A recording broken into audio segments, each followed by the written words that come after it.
আমি মোহাম্মদ রফিকুল কাদের, বাংলাদেশ রেস্তোরাঁ মালিক সমিতি কক্সবাজার জেলা শাখার সাবেক সাধারণ সম্পাদক ও বর্তমান কার্যনির্বাহী কমিটির সদস্য এবং কলাতলী সড়কের এ ব্লকে অবস্থিত রাজমণি রেস্তোরাঁর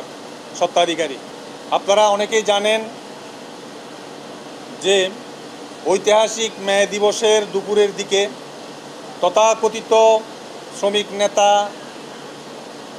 রুহুল কাদের মানিকের নেতৃত্বে কিছু উচ্ছৃঙ্খল শ্রমিকেরা আমার এই রাজমণি রেস্তোরাঁ প্রতিষ্ঠান সহ সমিতি, আমাদের রেস্তোরাঁ মালিক সমিতির অন্তর্ভুক্ত বিভিন্ন প্রায় 10 থেকে 15টি রেস্তোরাঁয় অতর্কিতভাবে হামলা ভাঙচুর করা সহ বিভিন্ন মালিককে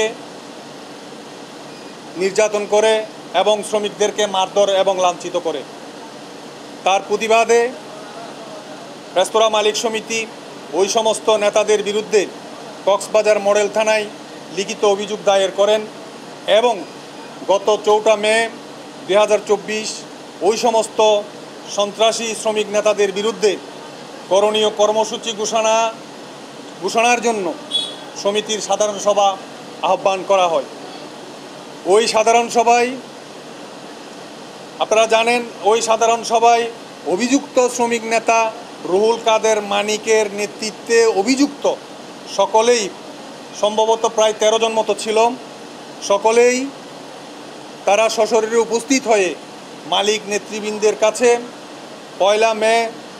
2024 তারিখে তাদের দ্বারা সংগঠিত সন্ত্রাসী কর্মকাণ্ডের জন্য নিঃশর্তভাবে ক্ষমা প্রার্থনা করেন এবং 300 টাকার নন জুডিশিয়াল স্ট্যাম্পে মুচলেকা প্রদান করেন। মুচলেকা প্রদান করার ঘটনাটি স্থানীয়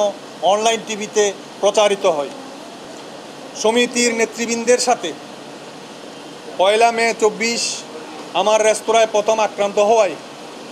এবং ওই দিনেই অনুষ্ঠিত জরুরি সাধারণ সভায় ওই সমস্ত সন্ত্রাসীদের বিরুদ্ধে আমি রফিকুল কাদের জোরালো বক্তব্য প্রদান করেছিলাম, যেটা আপনারা অবশ্যই নিশ্চয় অবগত আছেন।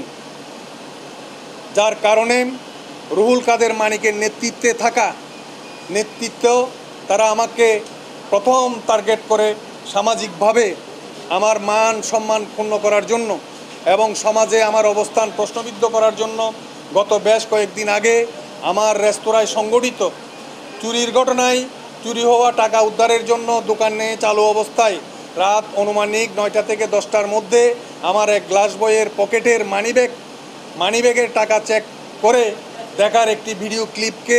বিতর্কিতভাবে উপস্থাপন করা হয়েছে, যা সম্পূর্ণ মিথ্যা ও বানোয়াট এবং ভিত্তিহীন। এতে আমি মনে করি তারা আমার মান সম্মান ক্ষুণ্ণ করার অপপ্রয়াস চালিয়েছেন। আমি ওই সমস্ত সন্ত্রাসী তথাকথিত শ্রমিক নেতাদের বিরুদ্ধে দেশের প্রচলিত আইনে ব্যবস্থা গ্রহণ করিব। উক্ত অবস্থায় তাদের মিথ্যা